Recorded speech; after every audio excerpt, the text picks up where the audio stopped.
Cyclops got a message for you.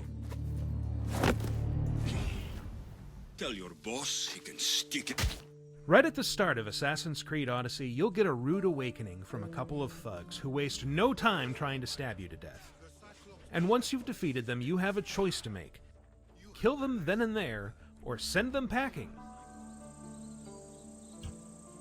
Fun's over. It's one of many decisions you'll make throughout Assassin's Creed Odyssey, and like those other choices, the consequences aren't always obvious at first.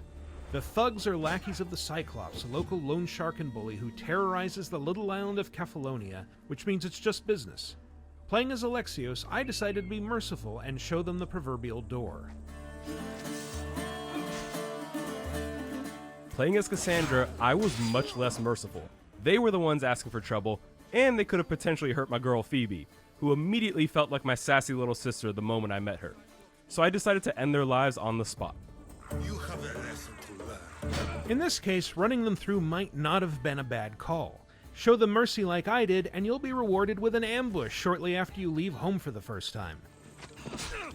They'll bring a few friends, which means a tougher fight, but more XP and loot when you take them down.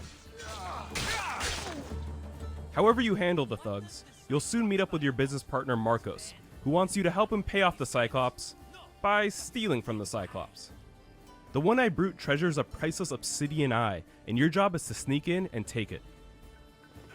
I opted to approach the Cyclops' villa with pure stealth, slipping in and out without so much as putting a single guard in the sleeper hold. And I got away scot-free. My Cassandra isn't really the sneaking type. And by that I mean I tried to sneak in and got caught, and had to fight my way out. That made Marcos a little less than thrilled with my return, as some of the Cyclops' men had attacked his winery. What did I say about being seen?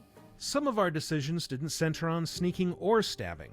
One of the early side missions tasks you with investigating a cave where statues of the gods demand offerings from villagers and give nothing in return. Someone dropped offerings here.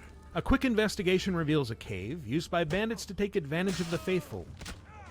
Once the swindlers are dead, you could leave the cave through a convenient back passage, but by retracing your steps to the entrance, you might discover something you otherwise would have missed. All I can offer you is devotion, but I need your help. While I was tempted to play the role of Hermes and tell this woman what she wanted to hear, I didn't want her to believe that all her problems could be solved so easily. Plus, I really enjoyed the awkward silences.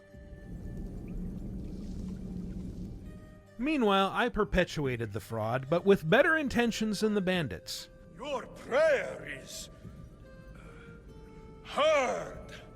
After the woman left, I tracked down her hovel and left her a little reward in the form of reclaimed property. It was a small gesture, but one that netted me some bonus XP.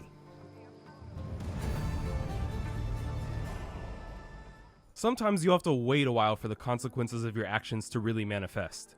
At one point, Phoebe asks you to check up on a playmate whose village is under strict quarantine.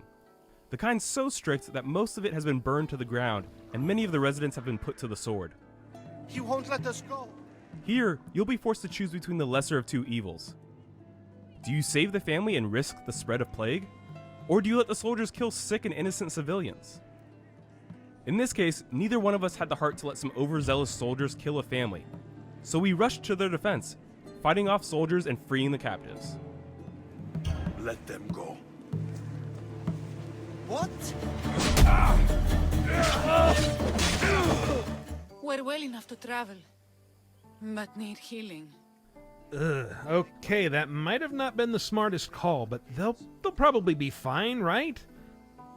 Spoiler alert, several hours and a couple of story arcs later, we find out that our decision had severe consequences for Kefalonia. There doesn't seem to be a cure. Many have died. Malaka.